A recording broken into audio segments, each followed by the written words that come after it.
on now it's on sensory panel. Yeah, although we have already covered to some extent a little bit on the good sensory practices for the sensory panel. Here, the criteria of the panelists, so we know that mentions when asking to become the panelist, time, ability, motivations, and also mood. Mood here is very important as mentioned because different mood with resulted with for example, when a bad mood or too good mood, yeah, too good to be true. The mood is too excited or too hysteria. It's also not good as well.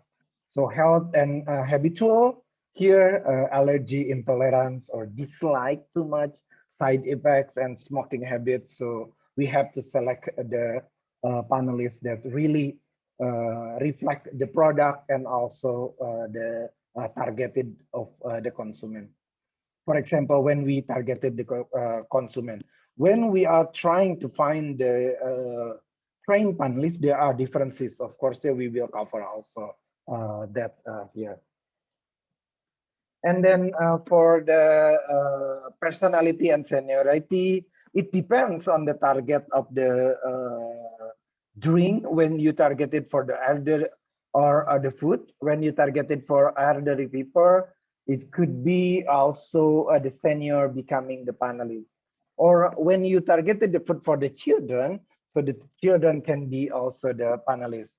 Ability to accomplish a task, of course, it is also one of the when it is not disciplined to accomplish the task, it is not so good as a panelist. Here the criteria: discipline, consistent, ability to concentrate, and ability to follow detailed instructions, ability to record data and report something wrong that he or she found during the test. For example, there are some off flavor or some mistakes during the test, so it would be also very good to have such a good panelist. Ability testing is depend on the method and product testing. So here is highlighted that depend on the methods, what type of methods that you are using, and also the product testing, the product that you are served at that time. Here the type of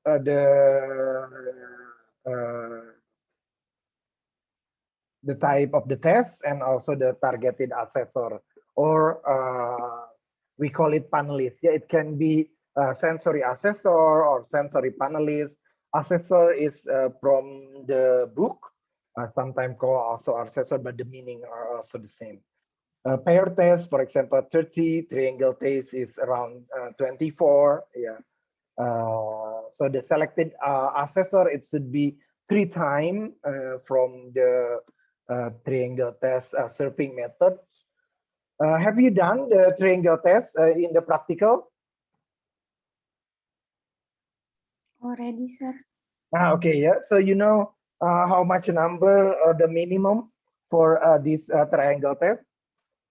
The sound is okay.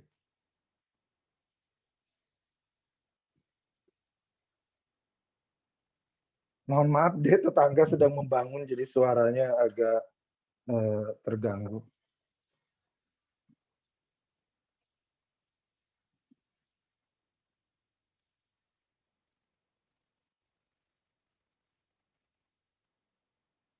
So as mentioned, the minimum panelist is 18. What about duo trio? Why it has to be higher, the number of the assessor compared to triangle test?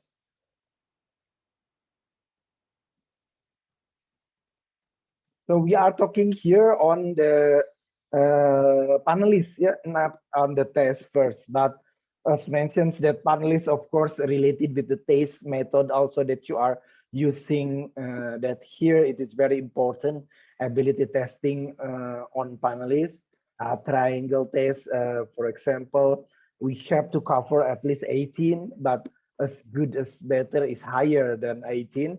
For example, 24 is better compared to 18 for the result. 2 out of 5 tests. Why it has to be less? Yeah, because it's a little bit difficult using 2 out of 5 tests. So the selected assessor is around 12. So this is from the book of Mailguard. Yeah, you can also download that ebook. Rating test is around 8. Yeah, because it's difficult. And descriptive test, it's using the trained panelists. So it could be as low as 8 until 12. Acceptance test, it should be higher actually, yeah, when it's around 50, and the selected assessor, it depends on the standard that you are using. For example, when you are using the hedonic standard in Indonesia, you should get at least 75. When you are using the consumer panelist for example, using the standard from the journal, 30 is also okay. Yeah, it depends why there are quite so many difference. Yeah, for a different tests, there are consensus, but for this consumer, a little bit difficult. For us, based on the method for the sensory society professional, for the consumer panelists, it should be as low as 100 panelists. Yeah. There are concerns, also difficulties during the COVID pandemic to get the sensory consumer, because it is not that easy, for example, to get a panelist using the consumer localities or so that's why the journal by Arias 2014 always use that the standard for the panelist 30 is also enough for the consumer panelist. So this is the sensory analysis using the ISO 8586. So using the ISO, there are several type of the panelists: sensory assessor, selected assessor, and even expert sensory assessor. So it has already revised in 2012. You can also download it. I have already put also in the Google Calendar, yeah, in regard to this one. So you may read all the series, and you may follow also when you are doing the research. When you are doing the research for this QDA method, for example, or try to develop the train panel. Until this part, is there any questions, or my sound is quite clear? I'm not sure.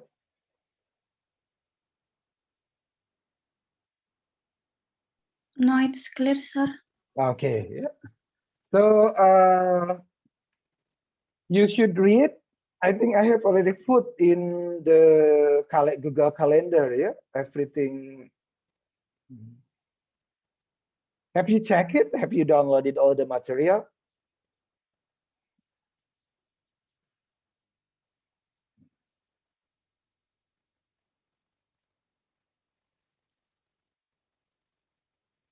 Yeah, it's also it has already put it in your Google Calendar. So you just log into your Google Calendar and you can download it, that ISO 8586 as well. Yeah. So you can also download it this. Yeah, here, as you can see that ISO, yeah, the title is ISO 8586. Yeah, it's e-document. It's a PDF document. You can also download it. So I think all the material has already covered here. When I talk about this additional, so you can also download it. It's using, so all I think has already using the APPS, so it's connected to your Google Calendar.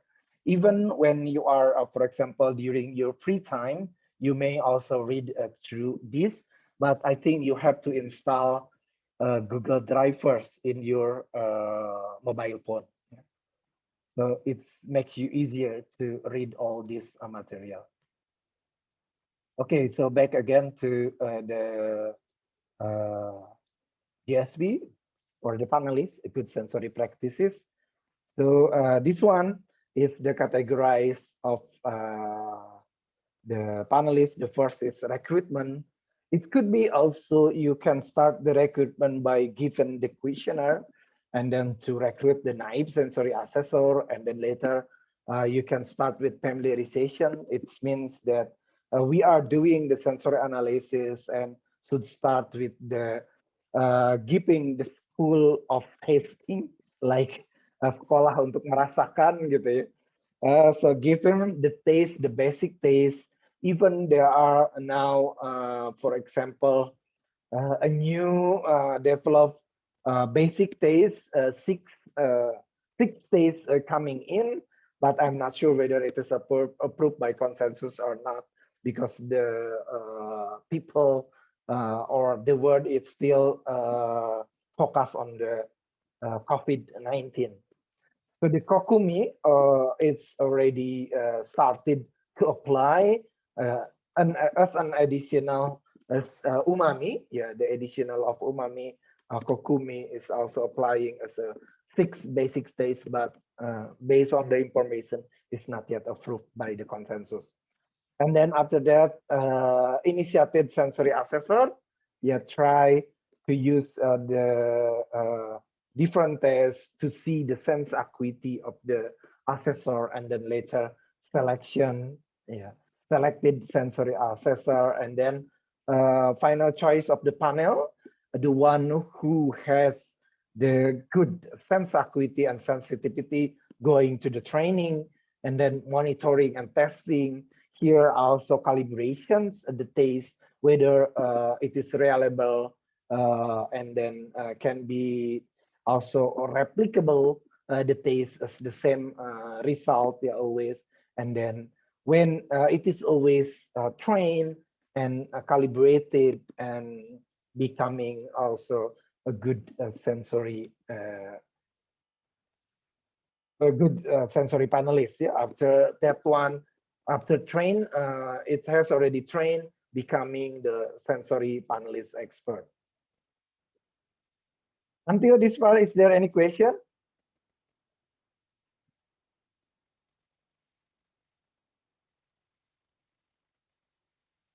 Yeah, because for the trained panelists, as mentioned, it has to be calibrated. Yeah, they have to have the ability to discriminate, even for example, for a small differences in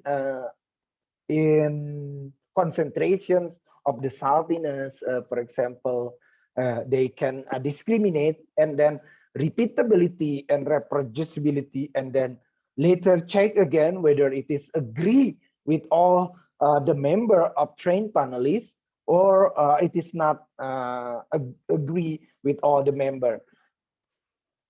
So reproducibility maksudnya seperti ini ya, ketika panelis itu sudah bisa membedakan dengan konsentrasi yang sedikit, kan dia menandakan bahwa dia itu sensitif. Tetapi ketika misalnya dicoba diulang lagi, karena bisa jadi ketika dengan menggunakan uji diskriminasi tersebut, si panelis itu bagus hanya gara-gara by chance atau gara-gara kebetulan dia betul gitu. Setelah itu diulang lagi, dianya salah. So in your you are as a panel leader also have a questions whether it is a good panelist or not. Setelah itu dicoba diulang lagi ya sampai beberapa kali. Ketika dia masih tendensinya betul, panelis performance-nya masih betul, berarti tandanya dia memang betul-betul calon panelis terlatih.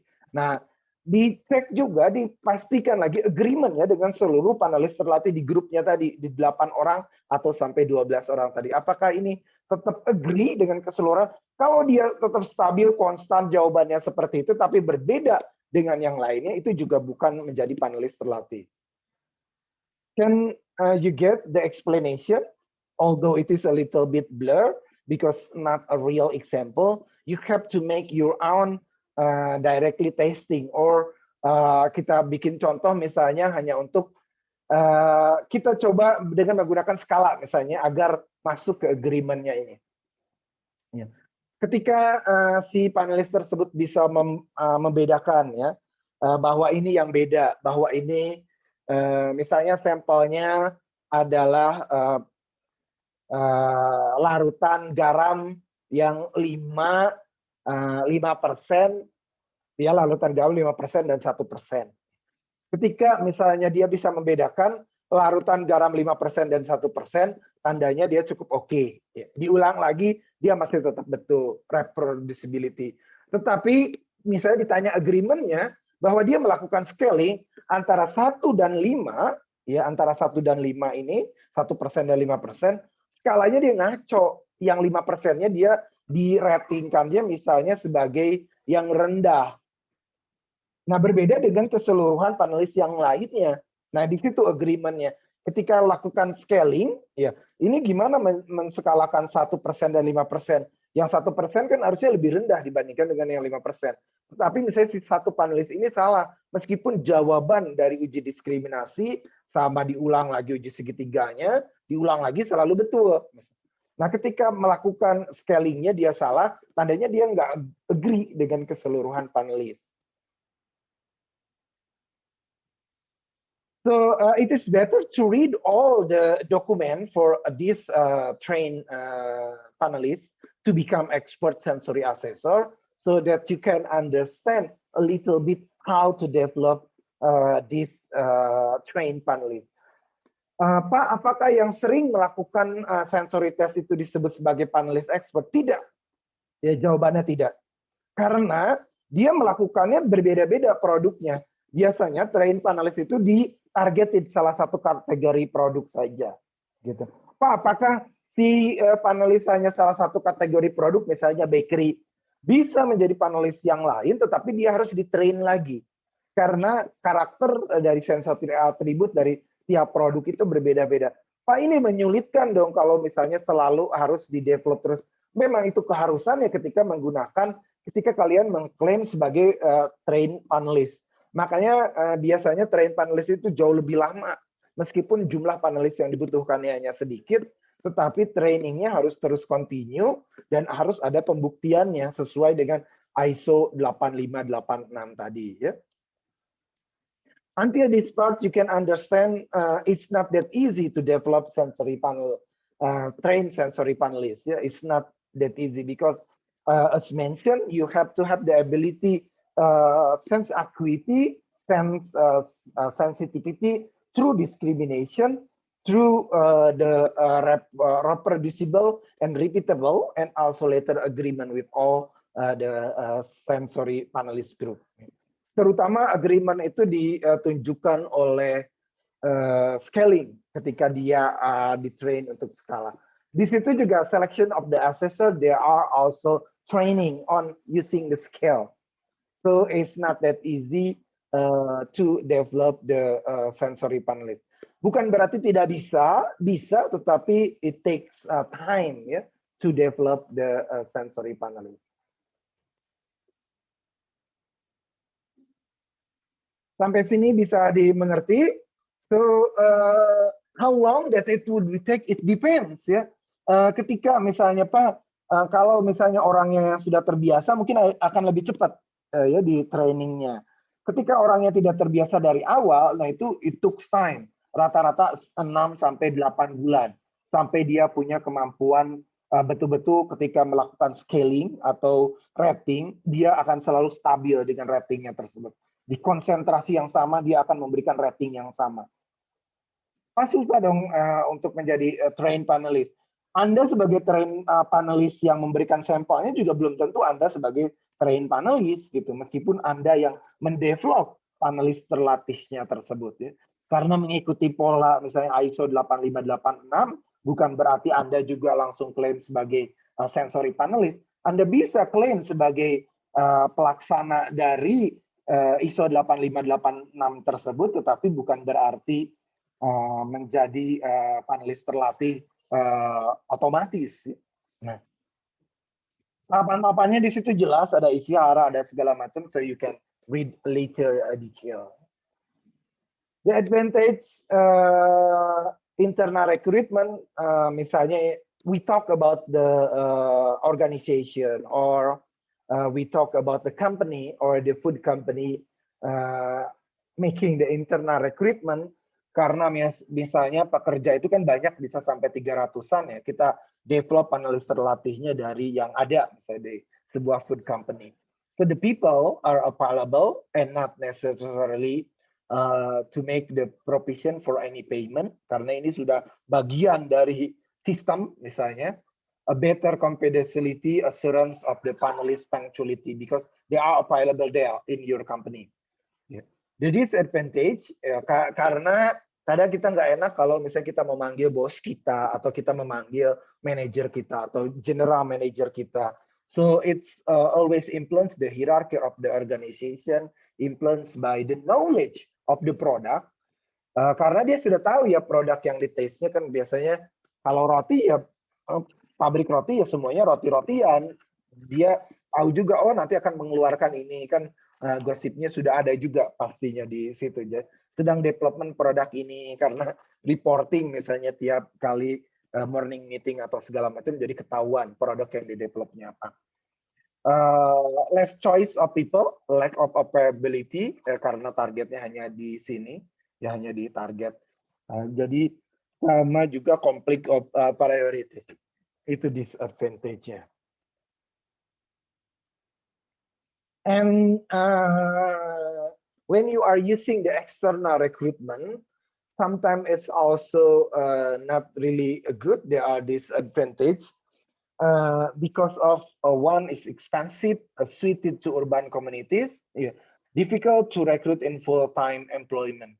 Jadi ini ketika misalnya kalian mencari panelisnya ada di luar sistem atau di luar company, atau misalnya menggunakan agent pihak ketiga, kadang itu tidak sesuai dengan apa yang kalian inginkan.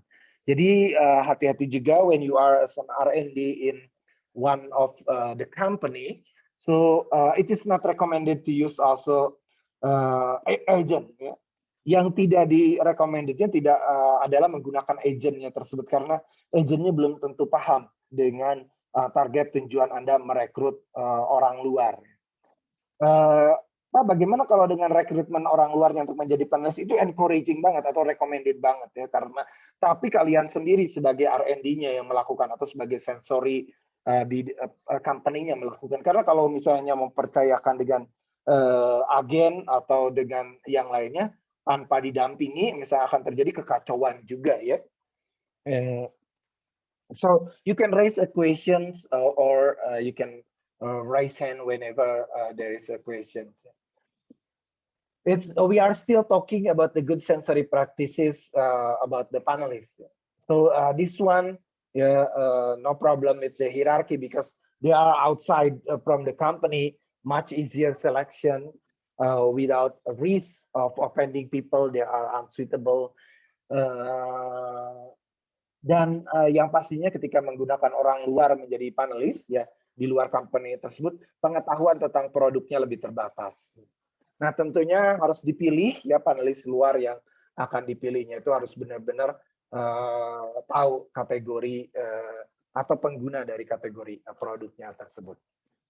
So the panel selection, as mentioned, it's pre-screening, screening, and then personal interview, asking about the motivation, asking about the time availability during the personal interview, asking about the habits, asking about whether you like it too much or you just like it or you just user, or you can also change the product. So it's all during the personal interview and then later training, yeah, depends on the method that you are using.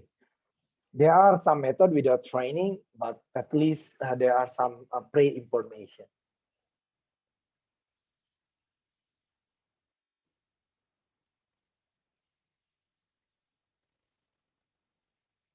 As mentioned, during the background information needed and pre-screening, the availability, attitude to food is very important. Habitual, so knowledge and aptitude, ability to communicate, yeah, ability to describe health criteria, psychological criteria, interest, motivations, responsibility and power of concentrations, ability to judge, willingness to cooperate. Here also information about smoking habits may also be recorded. Ya. Pak, bagaimana cara pelaksanaan ini semua? Kok pertanyaannya banyak banget gitu ya? Karena memang penting, jadi harus dilakukan as relaxed as possible. Ya.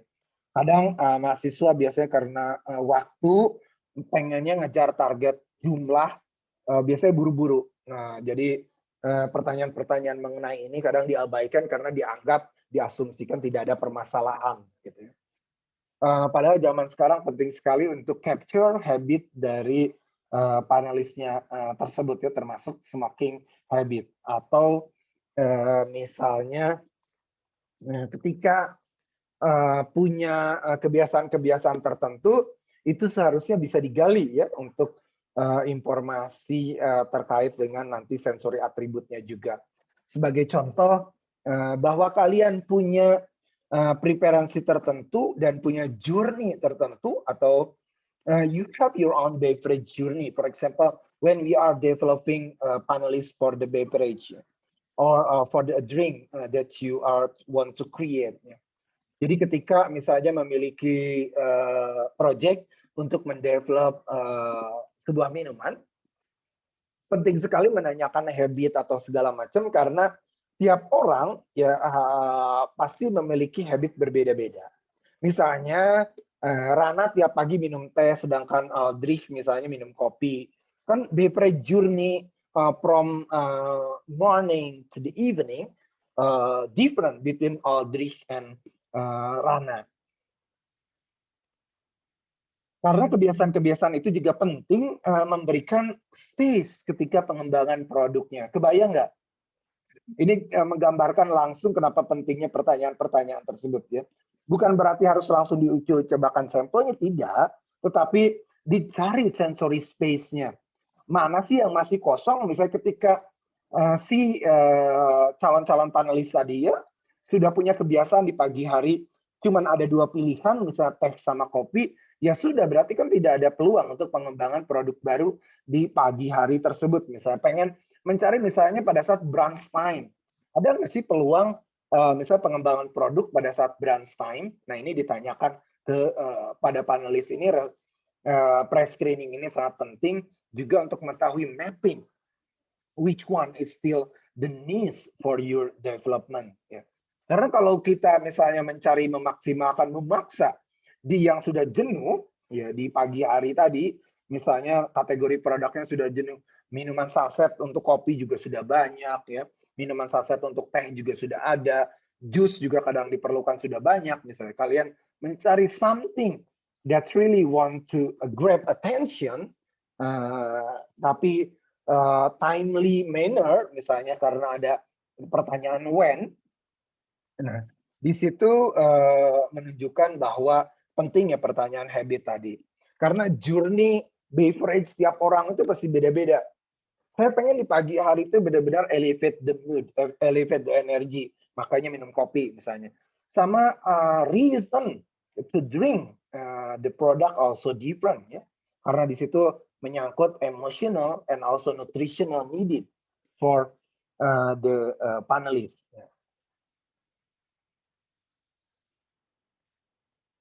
Mungkin sekarang masih belum terbayang ya apa yang diidikan nanti. Siapa tahu kalian tertarik dengan research in sensory science tersebut ya.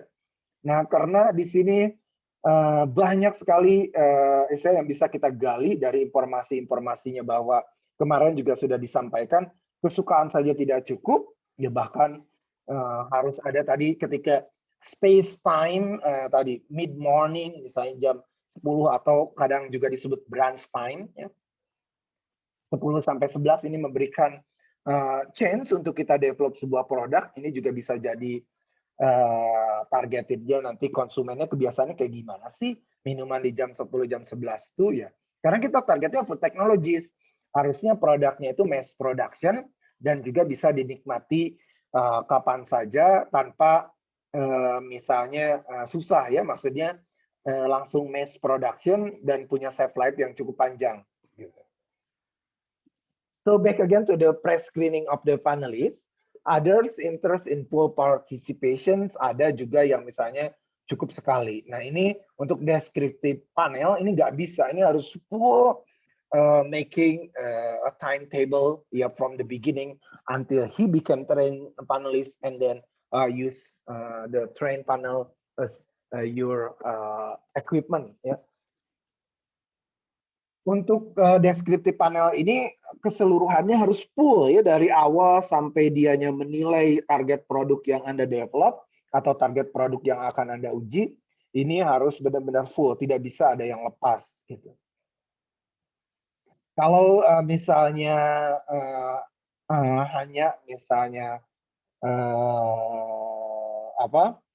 hanya sekali pengujian, nah itu bisa digunakan panelis yang tadi ya, panelis konsumen tergantung jenis ujinya tadi. Ini contohnya ya, scaling menggambarkan bahwa ini setengah, ini latihannya saja ya, seperti latihan tes psikologi, karena memang seperti itu ya. Nah, misalnya ketika keseluruhan, apakah ini semuanya, ini di mana? Misalnya ketika dikasih seperti ini di sebelah sini kah? Ini kalau di tengah sini berarti sekitar sini, ini berarti di sekitar sini, ini kalau seperempat dihitung, seperempatnya dari sini. Nah, itu latihan-latihan ketika menggunakan descriptive test.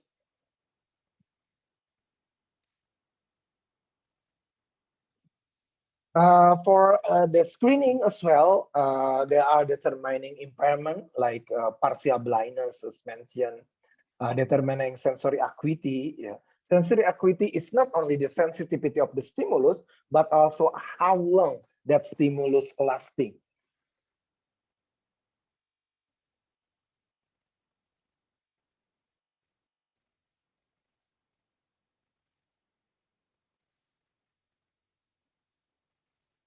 Bayang ya, tadi sensory acuity tidak hanya sensitif terhadap stimulusnya saja, tetapi juga bisa seberapa lama dia merasakan stimulusnya tersebut.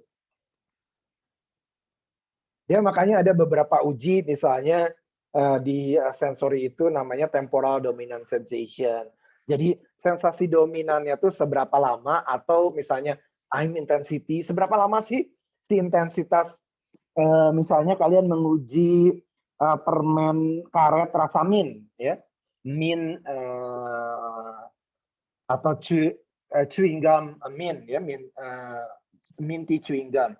Nah, seberapa lama intensitas si mintnya tersebut, ya? Kadang kita sebetulnya kenapa banyak faktor psikologisnya tadi, ya, sense acuity-nya juga mesti dicek, karena kadang kita kalau dengan hanya satu flavor saja sudah jenuh.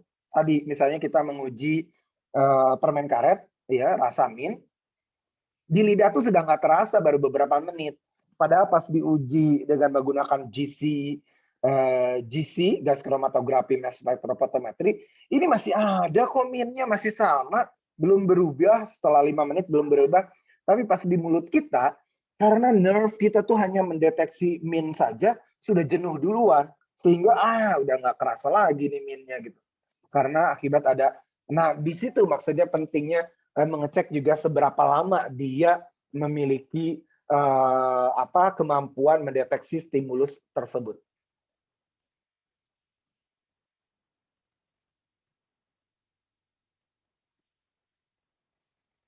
Okay, and then the last part is evaluating a candidate's potential for describing and communicating sensory perception.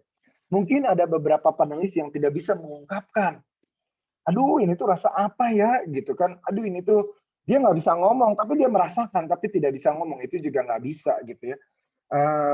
Saya merasakan, tapi nggak tahu ini rasa apa, lah sia-sia dong gitu kan, nah itu bukan panelis terlatih gitu ya. Aduh, kalau misalnya dia merasakan tetapi tidak bisa menggambarkan secara jelas, atau misalnya dianya aduh bingung gitu ya, bingung sendiri dengan stimulus yang datang, tapi dia tahu, tapi dia tidak bisa komunikasi, juga ini harus di screening juga ya. Ya tentunya rata-rata sih sebenarnya tidak terlalu bermasalah, karena kita misalnya dalam bidang ini sudah ada bantuan terkait dengan terminologi atau leksikon dari sensory atribut tersebut. Ya. Tetapi ada beberapa juga yang tidak bisa membedakan, mungkin dia memiliki partial impairment, misalnya untuk rasa-rasa tertentu dia tidak bisa membedakan. Gitu. Ada misalnya yang buta warna tersebut ya, ada kacamata khusus. Nah, untuk yang buta warna mungkin bisa dicek juga ya. Nah, atau buta warnanya hanya satu warna tertentu juga ada. Nah, jadi ketika ada produk-produk menggunakan warna ini, dia tidak bisa membedakan juga. Nah, ini harus tentunya dideteksi pada saat screening dari panelis.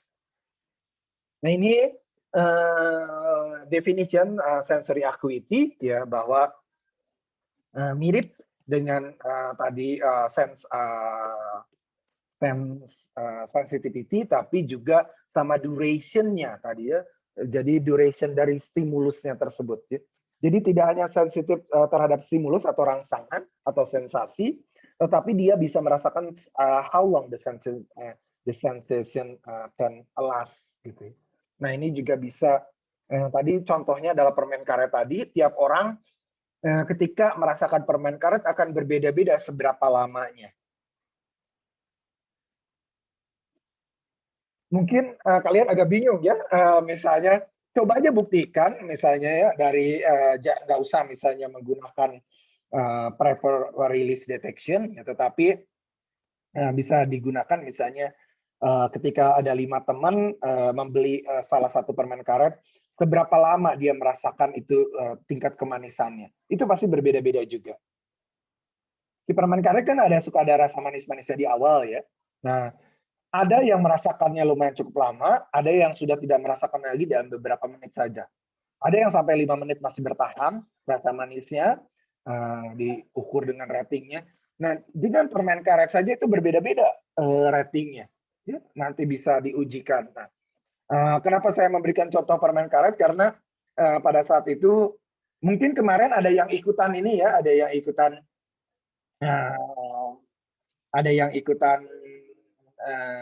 sensory, semuanya pada ikutan pastinya sensory marketing. Nah, salah satu bisa dicek ya, salah satu penelitian dari Kak Helen tersebut adalah flavor intensity. Dulu pembimbingnya adalah Pak Anton Ampriantono, mantan Menteri Pertanian, yang punya proyek dari IFF juga.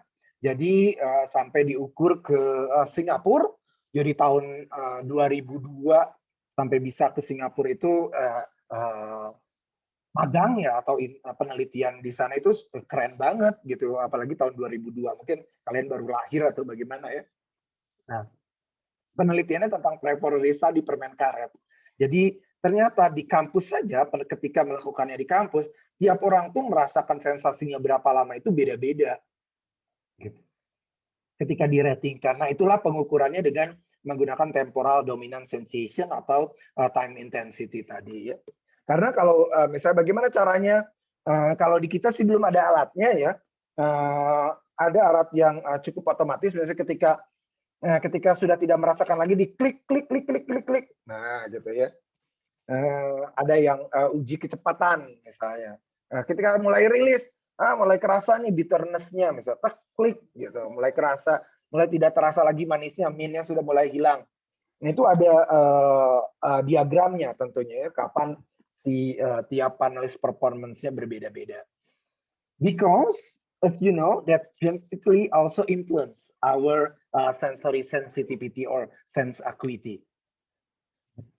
Oke, ini color vision ya, ini sudah berlatih kemarin ya, semuanya masih oke, berarti tidak ada blind test, tidak ada partial blindness, ya semuanya bisa membedakan warna-warna yang kemarin tadi. Ini Isiara juga bisa dengan menggunakan basic taste tadi ya, volume of stock solution, color solutions, dilutes in different concentration to see a difference and also the textures ya, misalnya ketika menggunakan textures yang berbeda bisa dibedakan atau tidak.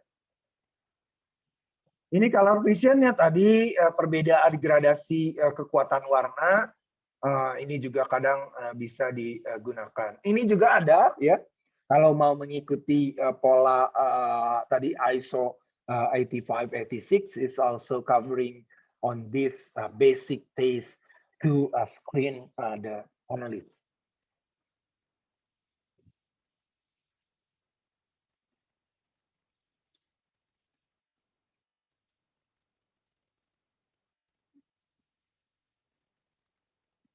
Ini misalnya sequential test ya, jadi panelisnya ada tester A ini tidak terlalu ini gitu, tester B benar semua, misalnya tester A kadang agak kacau, nah ini di cek panelis performance-nya. So until this part, is there any question? Please feel free to raise the question. Training asesor tadi sudah ya bahwa harus di-develop based on their ability recognize, describe, and also discriminate the sensory stimulus. Jadi harus bisa membedakan ini rasa umami, ya.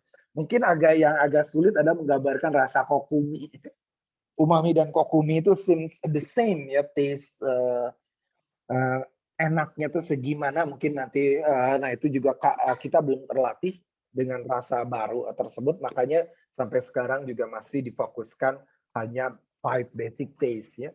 Kita bisa membedakan mungkin antara rasa asin dan umami ya, tapi kenyataannya di dalam produk pangan itu lebih jelimet gitu ya ketimbang membuat larutan garam atau larutan MSG, ya kan berbeda ya antara rasa larutan garam dan MSG, tetapi but when it is combined in one food, it's sometimes a little bit difficult to discriminate ya, which one is salty, which one is umami, because both are synergetically working together ya, secara sinergis. Now, to train assessor to use this expertise so they may become professions for the method you are using. Ini penting tentunya mendevelop panelis terlatih di perusahaan karena satu-satunya metode yang paling objektif sampai sekarang adalah QDA ya, quantitative descriptive analysis, yang hanya bisa dilakukan dengan menggunakan panelis terlatih. Tapi rata-rata di perusahaan itu terlupa bagaimana cara mendevelop panelis terlatihnya. Mereka hanya menganggap bahwa panelis yang sudah terbiasa melakukan tes sensori, anggap aja sebagai panelis terlatih. It's different ya. It's totally different. Panelis yang terbiasa dengan tes itu bukan berarti serta-merta langsung jadi panelis terlatih.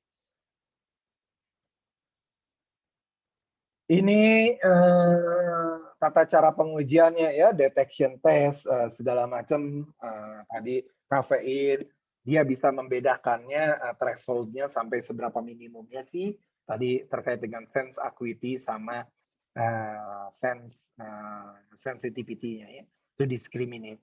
Nah, tentunya base estimation threshold atau ambang batas deteksinya ya kalau bisa sih lebih rendah misalnya dibandingkan dengan normal konsumen yang ada. Nah, kadang kenyataannya juga si panelis terlatih ini relatif sama misalnya dengan panelis konsumennya gitu ya.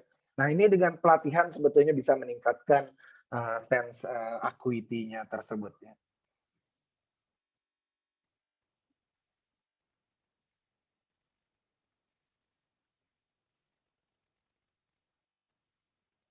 Ini descriptive ability, odor description test ya bisa menggambarkan. Mungkin ini enaknya praktikum kali ya di sini nanti kalau pengennya sih praktikum offline diberikan. Nah ini diberikan flavor-flavor yang ada di sini atau aromatic compound yang ada di sini. Jadi yang bisa menggambarkan dengan benar ya misalnya ketika diberikan misalnya benzaldehid ya berarti ini lebih ke carry dia menggambarkannya, atau ketika diberikan hexantrian ini ya trienol misalnya, oh ini seperti grass, nah itu berarti benar ya, atau nonolakton ya gamma nonolakton, oh ini coconut, diasetil misalnya dari butter, ini oh ini aroma diasetil, dia bisa menggambarkan, nah itu pertanda dia mengingat dia punya mengingat aroma. Seperti disampaikan bahwa memang aroma lah yang lebih kuat, ingatannya bisa sampai 75% dibandingkan dengan taste ataupun yang lainnya ya. Nah, butyric acid misalnya ketika ada aroma-aroma yang sudah agak-agak tengik sedikit, nah ini sebenarnya rancid butter misalnya. Nah, seperti itu bisa dilatihkan. Sebetulnya ada ya di lab kita ya sampel-sampel seperti ini untuk mengecek bagaimana kalian bisa membedakan dan menggambarkan, mendeskripsikan produk-produk tertentu. Kadang misalnya dikasih, nah ini aroma apa ya, tapi tidak bisa digambarkan, mengingatnya lama gitu. Oh ini banana. Nah, lama kelamaan juga bisa ini ya. Nah, kalau dilatih terus. Tekstur juga sama ya, it's about the texture, so like crispy, crunchy. Do you know the difference between crispy and crunchy? Gummy, crumbly, takey, gritty, misalnya. Pear itu gritty atau nah sebentar coba ya. Hmm.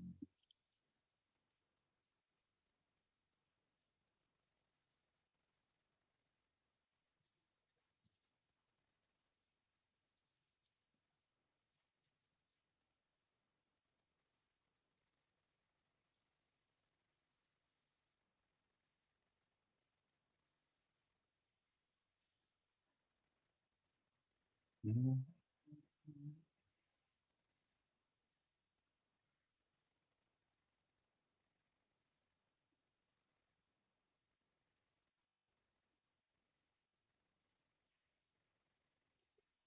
Nah ini tekstur sama tentunya juga ya ketika dia bisa membedakan tekstur, dia juga dilatih ya dengan yang namanya scaling tadi ya. Jadi si konsumer panel harus dilatih dengan scalingnya. Karena memang menggunakan panelis tersebut human ya. Misalnya sebagai contoh ini ya yang saya tampilkan, using human as subject as instrument, our perceptions can be deceived ya. Nah, contohnya ini orange dot sebenarnya ukurannya sama, ya. Tapi kenyataannya pada saat ditampilkan, kalau diukur ini dengan sini langsung digarisin, diameternya ini sama. Tapi ketika dia berada di tempat lain, ya misalnya ini ukurannya sebenarnya sedang gitu. Ukuran kita tuh sebenarnya ya kalau di Indonesia mah perasaan tampak biasa aja gitu ya, tampak pas di luar, aduh kok kita merasa jadi kecil ya. Nah, seperti itu pada ukurannya tetap sama. Kita di sini atau di luar negeri sebenarnya sama aja misalnya ukuran kita ya, tetapi di sana karena orangnya jauh lebih gede, jadi kita merasa jauh lebih kecil gitu. Nah, seperti itu. Sama juga seperti ini ketika berada di lingkungan yang jauh lebih besar, it appears smaller ya. Because our perceptions they are deceived. Ini penelitian saya dulu ya terkait dengan hubungan antara genetik ya, GMO dari apel ya. Ini saya otak-atik GMO-nya.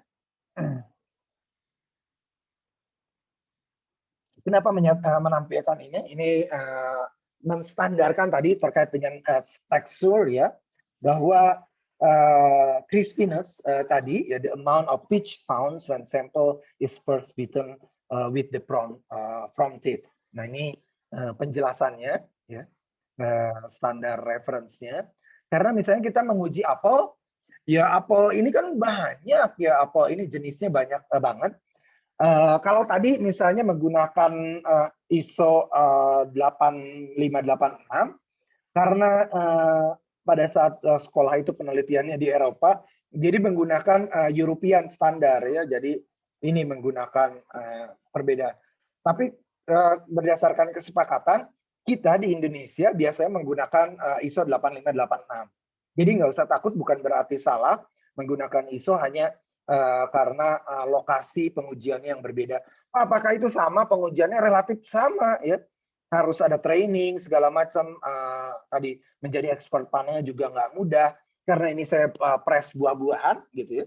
Jadi juga dilatih juga sih panelis saya tersebut. Nah, termasuk juga dengan pemberian skala.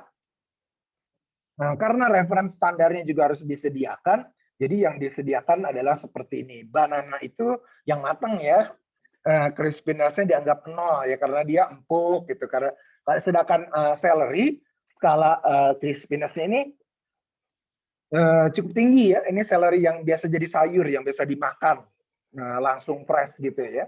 Nah ini nilainya 9. Firmness itu digunakan avocado yang matang ya. Terus carrot sebagai firm pembandingnya pada saat itu ya. Jadi siapa yang mendefinisikan standar ininya tersebut? Kita apa yang ada di situ sebetulnya panelis terlatihnya melalui apa? Konsensus dengan panelis terlatih ya. Ini juiciness, the amount of juicy misalnya avocado ini digunakan avocado lagi karena dianggap avocado itu lebih tidak juicy dibandingkan dengan watermelon. Watermelon cukup juicy ya. Nah, pembandingnya jelas gitu ya. Jadi ada pada saat mengujikan ada pembandingnya seperti ini. Ini ketika pelatihan gitu ya. Jadi dicoba diberikan skala. Grittiness ya sebenarnya the presence of small hard particle in the place. Nah, ini ground rice supaya bisa memastikan bahwa inilah lebih gritty yang cukup tinggi.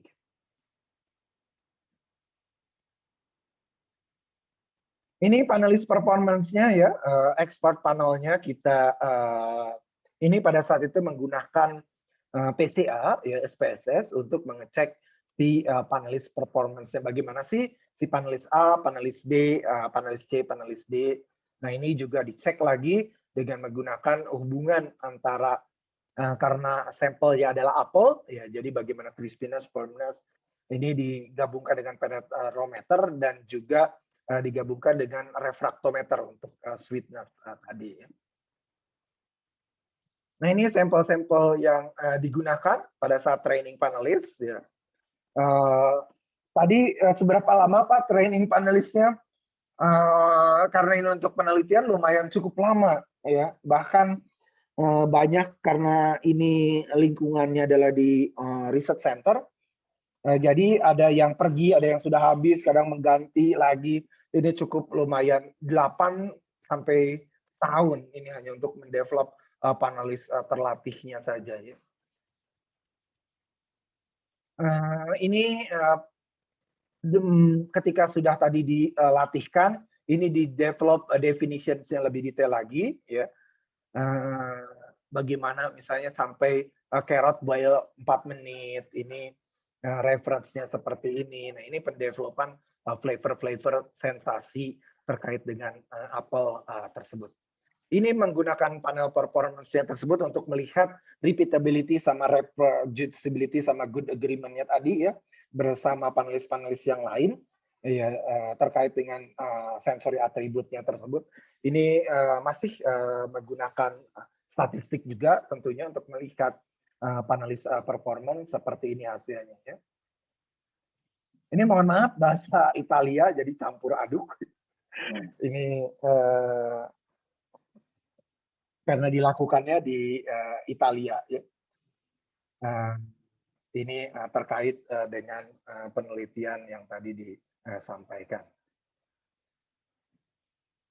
Ini hanya contoh-contoh tadi sampel-sampel lab yang digunakan. Oke, sampai sini ada pertanyaan mengenai panelis good sensory practices panelis?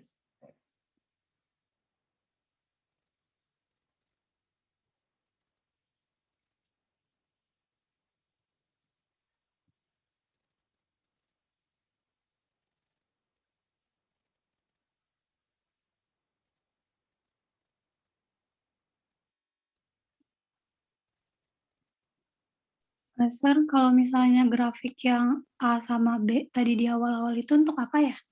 Yang mana? Yang Yang ini. Yang hitam putih ada. Oh, ini. Oke. Oke. Sequential method itu tadi. Oke, saya tampilin lagi ya. Sebentar. Yang ini? Iya, yang ini, Sir. Oke ya. Ini untuk melihat ya ketika misalnya si panelis tersebut ini difference ya occur when it does not. Jadi kebenaran ketika melakukan diskriminasi tes. Jadi di praktikum juga mungkin ada ya sampai seberapa banyak si panelis itu benar gitu ya. Nah ini dilakukan berulang kali. Apakah ini benar-benar by chance atau misalnya karena di probability tersebut ya ada misalnya pada saat melakukan testing tersebut ada dianya benernya itu by kebetulan gitu. Nah ini diujikan gitu ya. Nah seperti itu. Ini hanya di plotting saja ya. Ini probability of stating that A difference occur when it does not. Ini beta misalnya expected proportion. Ini menggunakan uji segitiga misalnya ya. Ini ada si tester A, tester B.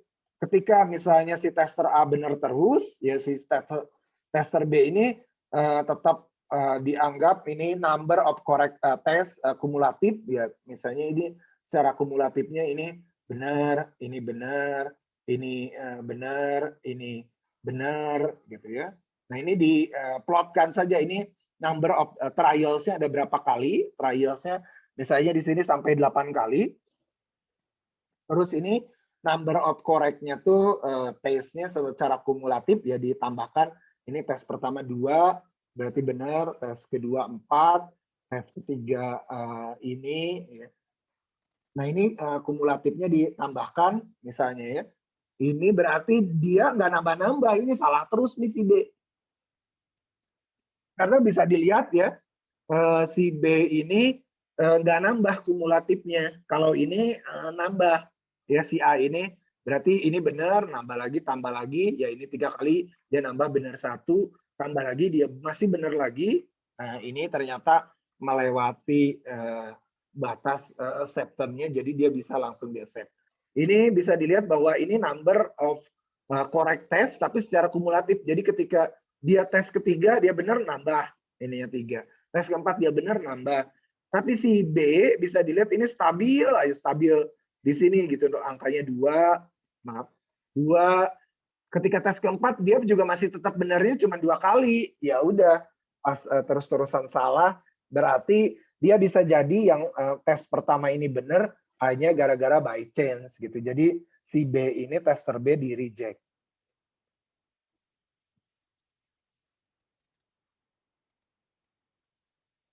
Jelas ya sekarang? Iya jelas, Sir. Oke ya.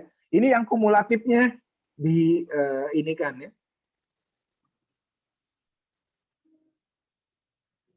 Ini beda-beda ya. Ini sebetulnya ada di bukunya Melgard. Kalau yang saya dulu gunakan panelis performance-nya tersebut, saya menggunakan sama juga, tetapi dengan menggunakan statistik. Ya, jadi panelis konsonan performance-nya diukur sampai beberapa kalinya langsung sekaligus. Gitu. Ya, berbeda dengan yang ini hanya untuk membedakan si panelis mana yang misalnya pada saat pengujian ini benar terus gitu ya sampai dia accept batas-batasnya berbeda. Karena yang saya gunakan pada saat itu adalah European Standard ya EN, jadi tidak menggunakan ISO 8586. Oke, ada lagi sebelum lanjut ke tadi panelis terlatih ya. Ini lama sekali tadi sudah diceritakan. Yang paling enak sih sebenarnya menggunakan consumer panel. Nah ini yang sekarang on the race tadi ya. Yang sekarang banyak menggunakan consumer panel karena kenyataannya ini lebih representatif terhadap penggunaan sehari-hari gitu ya. Jadi kenyataannya juga orang ya dia sebagai panelis, dia sebagai konsumen gitu. Panelis terlatih pun kan sebetulnya dia adalah konsumen ya karena dia masih mengkonsumsi makanan juga ya. Memang di bidang pangan ini karena we need food gitu ya, but as mentioned last week bahwa food itu banyak faktor-faktor terkait dengan psikologinya, bahwa food adalah bonding agent juga, apapun itu juga, food terkait juga dengan emotional and nutritional needed. Ya, nah di sini keunikan di consumer panel tersebut bisa digali. Karena kalau kita misalnya menggunakan emotional mapping dengan menggunakan panelis terlatih, it seems awkward. Ya, jadi kenapa misalnya banyak sekarang pergerakannya lebih banyak, misalnya jurnal-jurnal ini larinya ke consumer panel, karena memang kenyataannya di sini kemenarikannya ketika menggunakan panelis terlatih, kita hanya bisa atribut-atribut sensori saja. Tidak bisa menggali informasi-informasi lain. Karena informasi lain itu lebih berhubungan dengan psikologi. Nah, kita tidak bisa menggunakan panelis terlatih untuk urusan psikologi. Panelis terlatih ini untuk mapping atribut dari sensorinya. Ketika ada hubungan antara rasa dengan rasa dengan emosinya, nah itu nggak bisa digali di panelis terlatih. Kebayang nggak? Ketika saya membicarakan kalimat ini mungkin agak rancu. Sebagai contoh gini ya, sebagai contoh misalnya Rana tahu kalau misalnya bahwa kopi itu seharusnya pahit. Seharusnya loh, seharusnya ya. Ya namanya juga kopi, ya pasti pahit gitu ya, harusnya. Idealnya kopi itu pahit. Tapi Rana ketika mau membeli kopi, yang Rana suka bukan kepahitan kopinya justru. Yang Rana suka justru ketika kopi tersebut multiple. Ada pahitnya ada, kerasa. Manisnya juga tetap ada. Tidak pure pahit doang gitu loh. Bahwa idealnya kopi itu harus pahit, tahu ideal, itu dianggap ideal. Nah, konsumer panelis terlatih itu tidak bisa digali seperti itu karena dia harus ketika rating kepahitannya segini ya segini gitu. Nah, itu panelis terlatih ya, makanya harus tadi diulang atau di ini sekaligusnya harus seperti itu. Tetapi panelis konsumen bisa digali tadi ideality-nya kayak gimana sih menurut konsumen kopi yang ideal itu gitu ya. Berbicara tentang kopi yang ideal, konsumen juga tahu tapi kenyataannya belum tentu yang ideal itu disukai ya. Nah, itu yang sekarang menjadi tren kenapa banyak menggunakan konsumer panel gitu.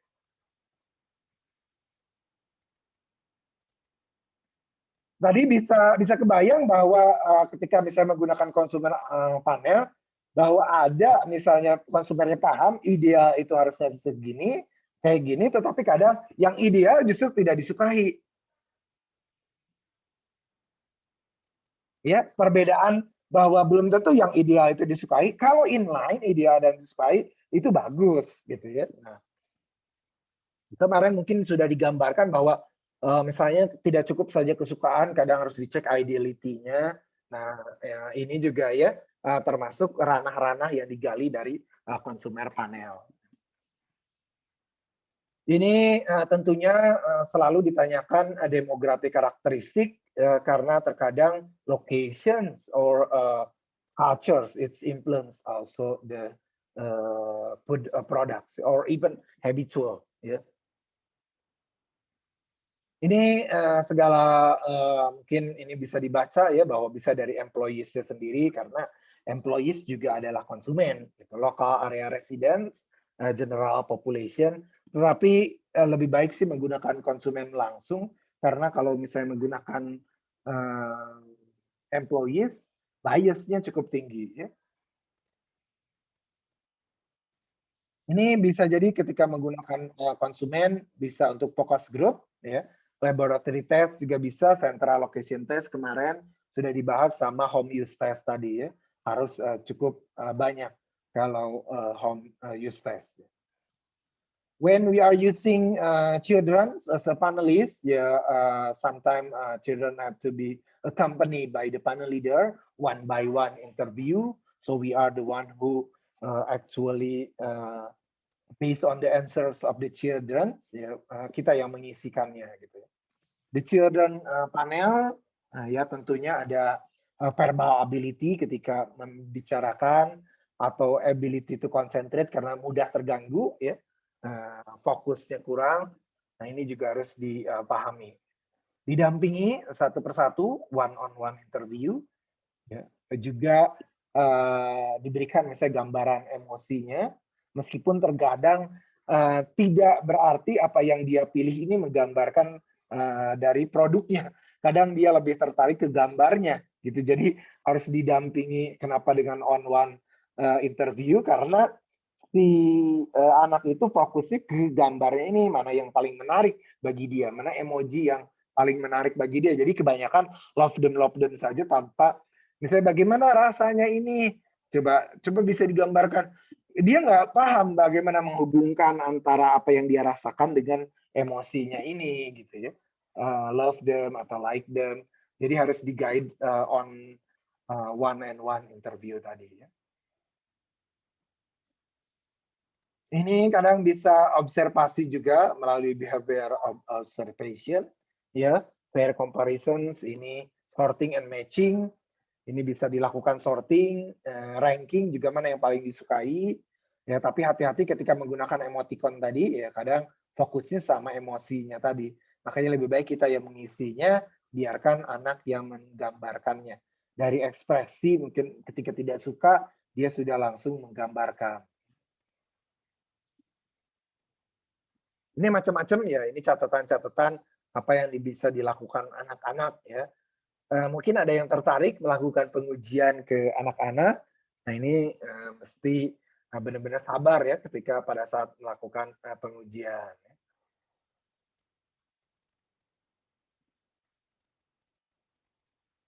Materinya sudah selesai, sampai sini ada yang ditanyakan lagi?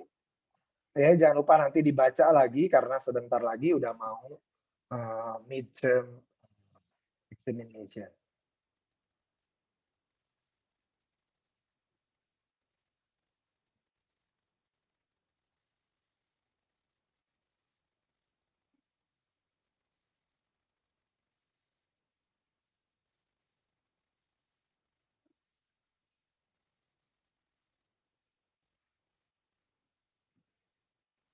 Ada yang mau ditanyakan terkait dengan good sensory practices for the panelists?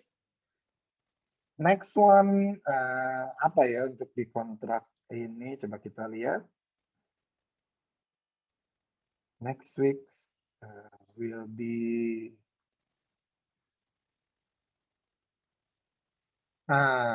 it is 5 and later different tests ya.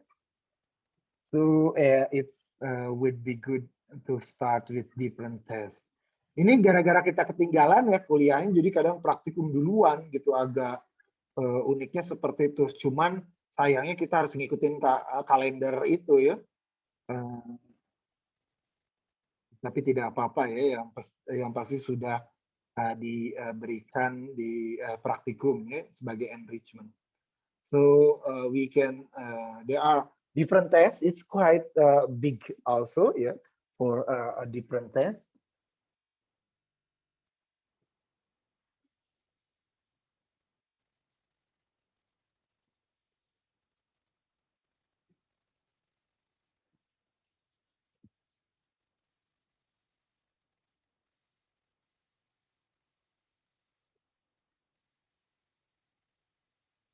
Sir, mau Ya, tanya boleh? ya Itu kan silakan. yang ada yang children panel ya untuk Iya. diare atau tidak, itu kalau misalnya emang nanti anaknya tiba-tiba Sakit bermasalah untuk diare gitu, apa bakal ada pertanggungjawaban atau gimana ya? harus ya. Kalau di luar itu harus diasuransikan. Sayang di kita belum ada sistem asuransi seperti itu. Jadi harus betul-betul memang ada dokter. Makanya mulai dari sekarang ada namanya uji etik ketika mau melakukan sensory test. Ya. Baru dimulai 2020 ini justru ya, pas pada saat pandemi uji etik tersebut. Jadi izin etiknya harus dapat duluan ketika mau melakukan sensory evaluation study. Ya. Alangkah lebih baik memang proposalnya jauh hari, kadang bisa dilakukan paralel juga gitu sambil. Nah biasanya kalau di luar tidak bisa seenaknya ya ketika menggunakan panelis anak-anak malah jadi sakit tadi bermasalah, atau misalnya dia tidak bisa menggambarkan alerginya sendiri langsung diambil misalnya di jalanan atau di mall, nah itu juga nggak bisa. Makanya harus didampingi oleh ibunya, ditanyakan apakah memiliki riwayat alergi atau tidak, karena kita sebagai panel leader harus tahu ingredient apa yang akan diberikan kepada anak-anak tersebut. Kalau ada yang menyebabkan alergi, berarti harus dipilih anak-anak yang tidak alergi terhadap salah satu ingredient yang kita gunakan di dalam produk tersebut ya. Makanya tadi ada yang diare bisa disampaikan harus buru-buru ditangani oleh dokternya tersebut. Nah, karena kita menggunakan bukunya referensinya dari luar ya, rata-rata sih dari luar harus disiapkan bahkan untuk tadi asuransinya terkait dengan uji tersebut. Nah itu yang saya alami ketika melakukan uji sensori di luar, bahkan ada penjamin dari research center, ada dokter research centernya, medical doctor yang day to day dia siap gitu ya untuk melakukan kesiapan tersebut, jadi on call ketika terjadi sesuatu langsung dipanggil dokternya tersebut. Nah di sini belum, di Indonesia untungnya masih belum, karena kalau misalnya iya mahal melakukan uji sensorinya itu gitu ya. Nah, sedangkan di kita belum begitu dilindungi gitu ya untuk si panelisnya tadi. Bahkan agak susah ketika misalnya terkait dengan GMO, izin-izinnya nunggu keluarnya juga lama ya produk, karena beredar sendiri tidak gitu GMO di luar tersebut. Jadi harus melakukan izin dan pengujian toxicity terlebih dahulu. Makanya biasanya digabung, ada yang melakukan sensorinya, ada yang melakukan uji toxicity-nya itu berbeda, tapi sampelnya sama gitu. Orangnya maksudnya berbeda, penelitinya berbeda. Yang sensori ya melakukan sensori saja, yang lainnya yang melakukan uji toxicity, karena ini harus dilaporkan uji toksisitasnya. Bahkan biasanya uji toksisitasnya sudah dilakukan sebelumnya, jauh-jauh sebelumnya. Jadi sudah aman, dilaporkan ini dari hasil uji toksisitas. Di kita kan enggak, ketika ada pengembangan produk baru ya sudah langsung aja gitu. Langsung aja uji cobakan gitu kan. Nah, makanya pengembangan produk baru itu lama, ya memang seperti itu gitu, karena kondisinya harus ada uji-uji tadi ya. Ketika ingredientnya sudah diketahui semuanya, digabungkan kan kita harus tahu juga, meskipun ingredientnya sudah tahu ya kita semua, tapi ketika digabungkan reaksi penggabungannya bagaimana? Nah kita belum tahu, makanya untuk beberapa produk baru harus diuji toksisitas. Nanti belajar uji toksisitasnya biasanya di biokimia ya, mungkin di evaluasi nilai gizi pangan atau aturan-aturan misalnya acceptable daily index atau segala macamnya nanti akan dilanjutkan di mata kuliah yang lain. Oke, terima kasih, Sir. Oke ya, tadi kebayang kenapa. Nanti kita lanjutkan dengan uji beda ya. Nah ini langsung uji yang berkaitan dengan uji-uji pembedaan. Ada banyak sekali sebetulnya uji beda tadi ya, tapi kita akan bahas 2 kali, jadi sepertinya cukup waktunya. Ada uji beda keseluruhan sama uji beda atribut. Baik, terima kasih atas perhatiannya. Don't forget tomorrow ya, akan ada wajib ya. Tolong informasikan lagi ya ke teman-teman yang lain, ke kelas yang lain, bahwa besok itu wajib. Absennya nanti aja pada saat harinya, kalian nggak usah kuliah, tetapi hanya absen saja. Besok tidak perlu absen. Bisa dipahami ya? Sir, berarti nggak ada kuliah itu week 7 ya, Sir? Iya, nggak ada kuliah yang ke-7. Oke, Sir. Nah, jadi kan kemarin sudah ya food prime, kayak berarti nanti pas ke-7 hanya absen saja. Jadi besok tidak ada tugas untuk resume atau segala macam, tapi wajib hadir. Ya. Ini mendatangkan benar-benar maksudnya orang yang menggeluti food irradiation-nya bertahun-tahun ya, sampai sekolah S1, S2, S3-nya tentang food irradiation terus-menerus, dan bekerjanya di Batam terus ya. Jadi